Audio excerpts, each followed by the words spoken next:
रोजगार देंगे, क्योंकि ये हम आपको कहना चाहते हैं। धन्यवाद। माननीय सदस्य रणधीर शर्मा जी। रणधीर शर्मा। अध्यक्ष महोदय, बहुत ही महत्वपूर्ण प्रश्न है। इसमें जो मुख्यमंत्री जी ने जवाब दिया था आय सीमा को लेकर, आमतौर पर जब आय सीमा देखी जाती है तो जो कर्मचारी की मृत्यु के बाद उसकी पत्नी को, विधवा को पेंशन लगती है, उसको आय माना जाता है। और जब अगर वो जो कंपेंशनेट ग्राउंड पे करना मूलक आधार पे नौकरी मिल जाती है तो वो पेंशन आधी रह जाती है। मेरा ये सुझाव है, मेरा ये आग्रह है कि वो पूरी की पूरी पेंशन को आय ना माना जाए। वैसे तो आय जो परिवार की उस पेंशन से पहले थी उसको मानना था, पर फिर भी अगर माननी है तो जो नौकरी के बाद आधी पेंशन रह जाएगी उसको आय माना जाए, ये मेरा सुझाव है। दूसरा अध्यक्ष महोदय, क्योंकि प्रश्न महत्वपूर्ण है, मैं माननीय मुख्यमंत्री से पूछना चाहूँगा, जो आपने कमेटी बनाई है क्या वो कम से कम विधायकों से, जनप्रतिनिधियों से सुझाव लेगी ताकि इसका कोई सार्थक हल निकल सके। ये हर सेशन में, हर सरकार में प्रश्न आता है और इनको न्याय मिल नहीं पाता। इनको न्याय मिले, इनको नौकरी मिले, इसके लिए कोई सार्थक योजना बने, उसके लिए मेरा सुझाव है कि ये कमेटी सभी विधायकों से सुझाव ले। धन्यवाद। माननीय मुख्यमंत्री जी। माननीय अध्यक्ष महोदय, हम सभी प्रकार के सुझाव के लिए कमेटी से अनुरोध करेंगे कि अगर एक विपक्ष के लोगों से भी आपको राय लेनी और कोई कमेटी का अगर सदस्य भी बनाना होगा, हम उसमें उसके लिए खुले मन से तैयार हैं।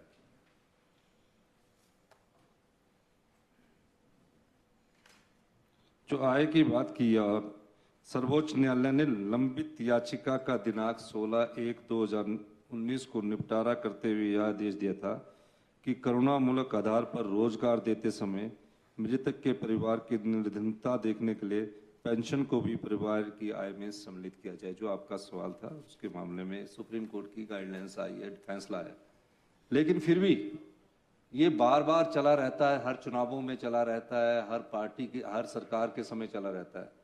हमारी सरकार गंभीरता से इस पर विचार कर रही है, इसलिए इस कमेटी बनाई। एक प्रश्न से पहले सब कमेटी बनी है, प्रश्न के बाद नहीं बन रही है। ये प्रश्न से पहले बन रही है, कोई विधानसभा में एश्योरेंस दे के नहीं बन रही है। मैंने इसीलिए कहा कि हम इसमें तरीका निकालना चाहते हैं और उस तरीके के तहत, किन नियमों के तहत, किस प्रकार से आगे बढ़ना चाहते हैं।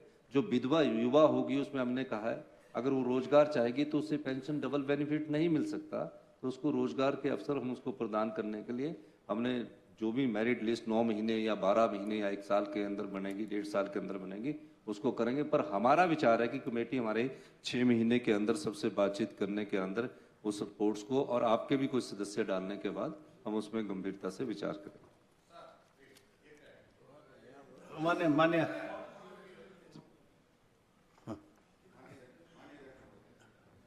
मान्य श्री जयराम जी।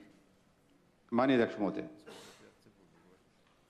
एक तो मैंने प्रश्न पूछा था कि कितनी नौकरियां पिछले 5 सालों में दी, जवाब नहीं आया। आपने जवाब नहीं दिया, हम ही दे देते। हिमाचल प्रदेश में करुणामूलक आधार पर नौकरियों के लिए जो पात्र लोग, जो एप्लीकेशन की, जिनने अप्लाई किया था, हमारी सरकार के दौरान लगभग 6,000, 5,000 कुछ था, लेकिन 6,000 के करीब था। 1415 जो अब बचे, उसमें से 180 आपने दिए, इनको भी काट दे। इसका मतलब है कि 5 साल के कार्यकाल में 4,500 से ज्यादा, 4,500 से ज्यादा नौकरियां दी है तो भारतीय जनता पार्टी की सरकार ने। दूसरी बात अध्यक्ष महोदय, मैं माननीय मुख्यमंत्री जी से बार बार इस बात के लिए निवेदन, इस सदन को गुमराह नहीं करना चाहिए, एक संवैधानिक दायित्व पर है। आप हर बात को कहते कि अंतिम दिनों में किया, अंतिम दिनों किया।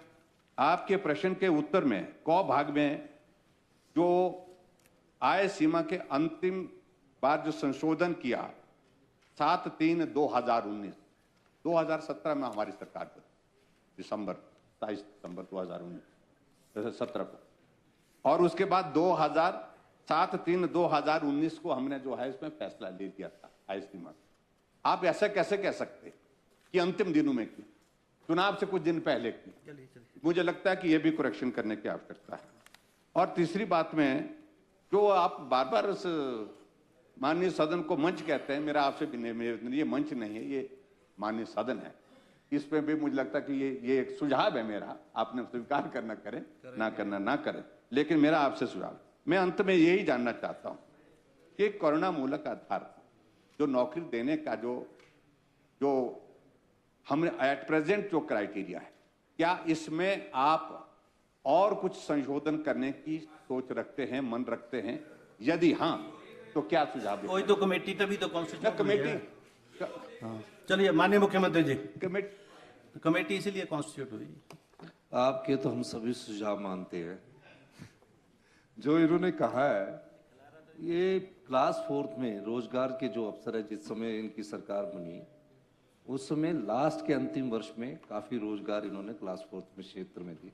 मैंने कहा फिर भी 1435 इनकी सरकार के हैं।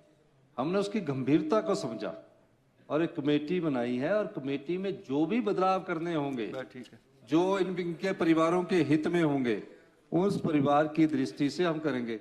और माननीय जयराम ठाकुर जी भी कोई सुझाव और भी देना चाहेंगे तो वो माननीय कमेटी के पास दे सकते हैं।